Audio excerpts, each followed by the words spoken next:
आपल्याला पूर्ण करायचं त्या गोष्टी ह्यातनं आपण करून घेऊया, ह्यातनं प्राधान्य देऊया ह्याला. आता कसं आहे माहिती आहे का, थोडं महत्वाचं काय माहिती आहे का साहेब, ग्रामपंचायत नुसता डिकूळ कारभार आहे. एक मिनिट लागू.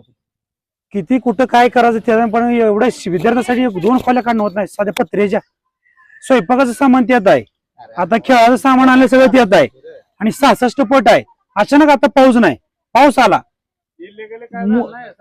मुलांनी कुठं बसायचं खरं एवढं फक्त आपण एक विचार करून झाला. लहान मुलं आहे ती. आमचं काय मत आहे माहिती का सर, आम्ही म्हणून ते सांगतोय डिकोळा कारभार आहे. फक्त एवढं काय म्हणतोय तुम्ही कुठल्या तुमची जी अडचण आहे ती वैयक्तिक मी माझ्या पातळीवरती आपण ह्या डीपीडीसी मधून मंजूर करून घ्यायचा प्रयत्न करू. आमचं मत काय माहिती का, ते होणार कृषीला वेळ लागणार, बरोबर आहे का. इथपर्यंत आता ही पालक आहे, ही सगळी पालकांनी मला फोन केला, विषय काय झाला, परवा आम्ही निघाली पुन्हा आली एवढा निघाला. परवा तिकडे घटना घडली, 3 मुलीला काय आणतोय काय 6 मुलीला, तशी उद्या इथे घटना घडल्यावर जबाबदार कोण आहे? बरोबर आहे. कोण आहे जबाबदार? तुम्ही उद्या सगळे हात उडून देणार परत. उद्या पुन्हा जाणार सगळं, ह्या अंगणवाडी सेविकावर जाणार सगळं. जबाबदार कोण राहणार आहे? त्याचा कोण जबाबदार घेणार आहे?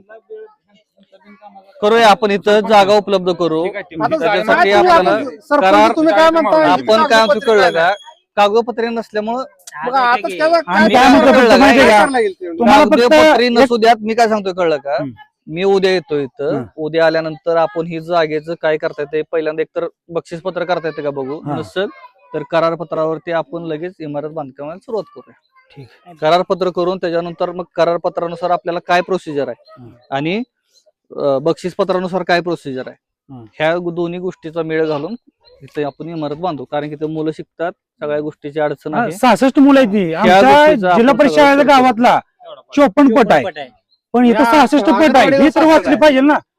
खाजगीला प्रत्येकाला यांचे कोणा नाही ऐकत हो. 20-20 आणि 50-50 हजार फी आहे. बोलू आपण, काय अडचण नाही. हा.